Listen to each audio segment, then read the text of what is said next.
Hello students, welcome back to the another video of education word. Education word एक ऐसी series जिसमें हम आपकी क्लास 11th की सारी न्यूमेरिकल पोर्शन को कवर करने वाले हैं। आज कुछ क्वेश्चंस करने के बाद हमारी जर्नल एंट्री हो जाएगी ख़त्म और हमारे साथ सिलेबस कवर करने के लिए सब्सक्राइब कर लीजिए चैनल को। और सबसे पहले तो जाके आप बुक परचेज़ कर लीजिए। बिना बुक के अकाउंट सॉल्व नहीं हो पाएगा।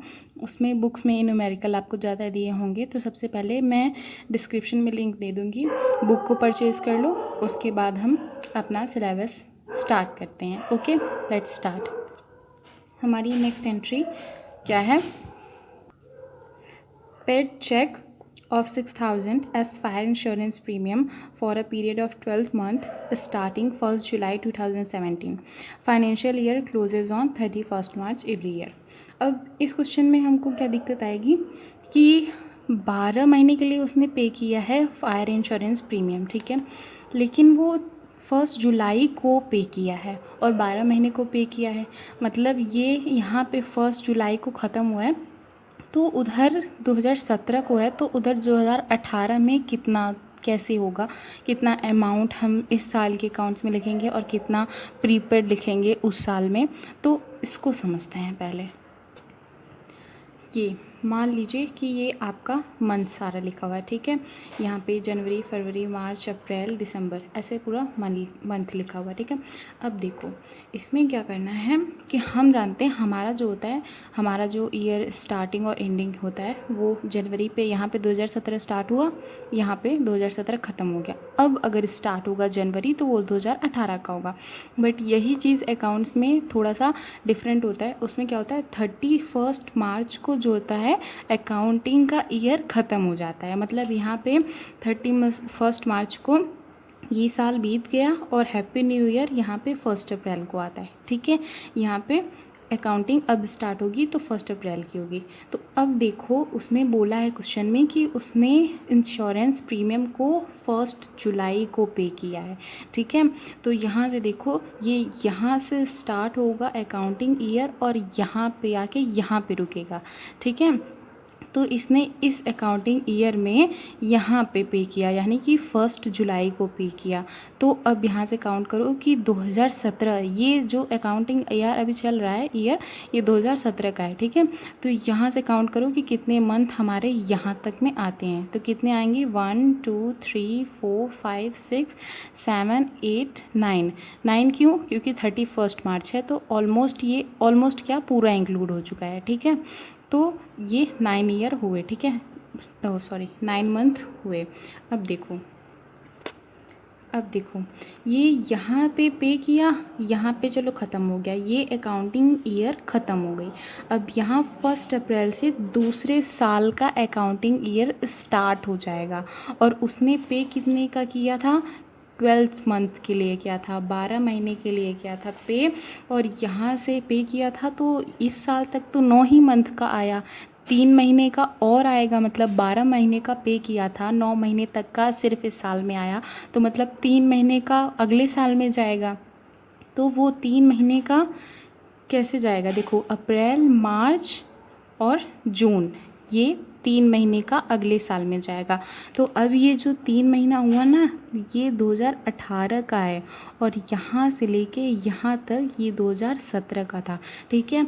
तो अब हम अपने अकाउंट्स में जब इसकी एंट्री करेंगे तो कैसे करेंगे, यहाँ जुलाई से लेके यहाँ मार्च तक 9 महीने का 2017 के अकाउंट्स में लिखा जाएगा। पर यहाँ अप्रैल से लेके जून तक का ये इतना प्रीपेड फायर इंश्योरेंस प्रीमियम, यानी कि ये 2018 के अकाउंट्स में लिखा जाएगा, ठीक है। अब देखो, अब इसकी एंट्री देखो, इसमें बोला है 6,000 पे किया है ना 12 महीने के लिए। तो इसकी एंट्री देखो, इसमें एंट्री कैसे किया है, 2017 1 जुलाई 2017 1 जुलाई को पे किया था उसने। देखो यहाँ पे 2017 1 जुलाई को पे किया था ना, तो यहाँ पे ये एंट्री आई 2017 1 जुलाई को fire insurance premium to bank account, कितना आया, 6,000। अब ये देखो दूसरी जो एंट्री थी वो आई 2018 में 31 मार्च को, ठीक है। 2018 में 31 मार्च को आया ये prepaid insurance to insurance premium. मैंने ये एंट्री पीछे समझाई थी, लिंक डिस्क्रिप्शन में दे दूँगी, वो वीडियो देख लेना, ठीक है। ये 31 मार्च को क्यों आया? जस्ट बिकॉज़ कि यहाँ पे ये ख़त्म हो गया, ठीक है। तो ये वाले जो ईयर्स हैं ये हमारे प्रीपेड हो गए, ठीक है। तो यहाँ पे 2017 में हम ये अकाउंट हमारा ख़त्म हो गया, तो 2018 में जो हम जब 31 मार्च को करेंगे तो ये क्या हो जाएगा, हमारा प्रीपेड इंश्योरेंस हो जाएगा। इसलिए ये 31 मार्च को, अगर आप सोचो यहाँ पे अगर 2018 में अगर अप्रैल मई जून में आप बनाते तो वो प्रीपेड थोड़ी होता, तब तो वो आप करेंट ईयर का ही बना रहे हो। प्रीपेड यानी कि 31 मार्च को हमारा होगा, ठीक है। इसलिए ये हुआ हमारा prepaid insurance account debit to insurance account, ठीक है। अब ये 1500 कैसे आया? अब देखो ये ऐसे ही आया, यहाँ पे वर्किंग नोट दिया गया है, ये वही लिखा है जो अभी मैंने आपको समझाया। देखो अब ये हमारा 9 महीने का तो चला गया था उधर 2017 में और 3 महीने का आ गया था 2018 में। तो हम क्या करेंगे, 6000 3/12। देखो 3/12 क्यों करेंगे, क्योंकि 12 महीने होते हैं हमारे उसमें एक साल में, और उसमें से 3 महीने का जो है वो हमारा प्रीपेड है। तो अब हम 12 महीने में से 3 महीने जो प्रीपेड है उसी का अमाउंट तो निकाल के लिखेंगे। तो अगर आप इसको सॉल्व करोगे तो आएगा 1500, इसलिए ये आया है यहाँ पे एंट्री में 1500, ठीक है। और देखो यहाँ नरेशन में क्या लिखा है, prepaid insurance from 1 April 2018 to 30 June 2018, okay. ये देखो यहाँ 1 अप्रैल 2018 टू 30 जून 2018, ओके। ये हुई हमारी एक एंट्री, और ये बहुत कॉम्प्लिकेटेड एंट्री थी इसलिए इसने टाइम ले लिया, ठीक है।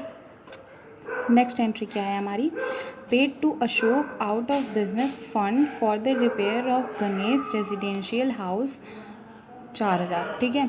अब ये देखो ऐसे क्वेश्चन में ये मैं क्यों बता रही हूँ, ये बहुत सिंपल है, फिर भी मैं इसलिए बता रही हूँ क्योंकि देखो यहाँ पे अगर ऐसा बताया हो ना, अगर नाम दे दिया हो क्वेश्चन में कि इसके लिए पे किया गया है, तो सबसे पहले तो देख लेना कि आप अकाउंट किसका बना रहे हो। इसीलिए अकाउंट में जो मैंने फॉर्मेट आपको बताया था वो फॉर्मेट बहुत इंपॉर्टेंट होता है, क्योंकि जब आप ऊपर नाम लिखोगे ना journal in the books of ये, तो आपको पता चल जाएगा कि ये इस इंसान का, गणेश का और उसकी कंपनी का अकाउंट बन रहा है, ठीक है। तो अगर गणेश से रिलेटेड कोई भी ट्रांजैक्शन आता है तो आप समझ जाओगे कि ये ड्राइंग है, ठीक है। तो मतलब कह क्या रहा है कि बिजनेस के फंड से अशोक को पे किया गया है, गणेश के मकान को वो बना रहा है। इसलिए जब गणेश का मकान बन रहा है बिज़नेस के फंड्स में से आप दे रहे हो तो ऑब्वियसली ड्राइंग्स हुआ, ठीक है। तो इसको हम एज ड्राइंग यहाँ पे ट्रीट करेंगे, ओके। नेक्स्ट एंट्री, नेक्स्ट क्या है, ये देखो ये वाली दोनों एंट्री अभी मैं ऐसे ही बता दे रही हूँ। देखो purchase goods from Ravi for 12,000 and the payment was made by cheque, ठीक है। पेमेंट मेड हो गई चेक से और 12,000 का गुड्स उसने मतलब बिजनेस ने रवि से ख़रीद लिया, ठीक है, चलो ठीक है। सोल्ड्स 1/5 of the above goods at the profit of 33 1/3 on cost. ये वीडियो में मैंने समझा दिया था कि इस चीज़ का कैलकुलेशन कैसे करना है, लिंक दे दूँगी, उसको देख लेना ताकि एकदम अच्छे से समझ में आ जाए। अब देखो इसमें क्या किया है, 12,000 का उसने गुड्स ख़रीद लिया, ठीक है। और उसके बाद 12,000 में से उसने 1/5 उसने गुड्स को क्या कर दिया, बेच दिया। तो अब देखो इसमें हम क्या करेंगे, सबसे पहले तो 12,000 का 1/5 निकालेंगे, तो 12,000 का 1/5 आ जाएगा 2400, ठीक है। अब 2400 में क्या करेंगे, 33 1/3। अब इसमें ये मैं इसलिए बता रही हूँ क्योंकि आप ना 33 1/3% प्रॉफिट निकालना, तो इसका मत निकालना, ये 1/5 जो गुड्स आए हैं उसका निकालना, ठीक है। इसने जितना सोल्ड किया है उतने में से प्रॉफिट निकालना होता है। जितना टोटल गुड्स थे उतने में से प्रॉफिट नहीं निकालना होता। मतलब अगर अब आप प्रॉफिट निकालोगे तो 12,000 का 1/5 यानी कि 2400 का 33 1/3 यानी कि 800, 2400 का 800 आप निकालोगे। ठीक है, ये होती है ऐसी कैलकुलेशन। और अब 2400 में 800 प्लस किया तो कितना आया, 3200। ठीक है, अब 3200 में क्या करना है आपको, यही एंट्री होगी। अब देखो एंट्री में दिखा दूँ आपको, ये देखो ये ना, cash account debit to sales. ठीक है, 1/5 of the above goods sold at the profit of 33 1/3% on cost. ठीक है, तो ये आया 32,000। अब ये कैसे आया, ये 3200 ये कैसे आया मैंने आपको बता दिया। ठीक है, जर्नल एंट्री में जो एंट्रीज़ आपको दिक्कत देती वो मैंने सारी एंट्रीज़ बता दी है। अब मैं फाइनल ये क्वेश्चन करवाऊँगी अगले वीडियो में।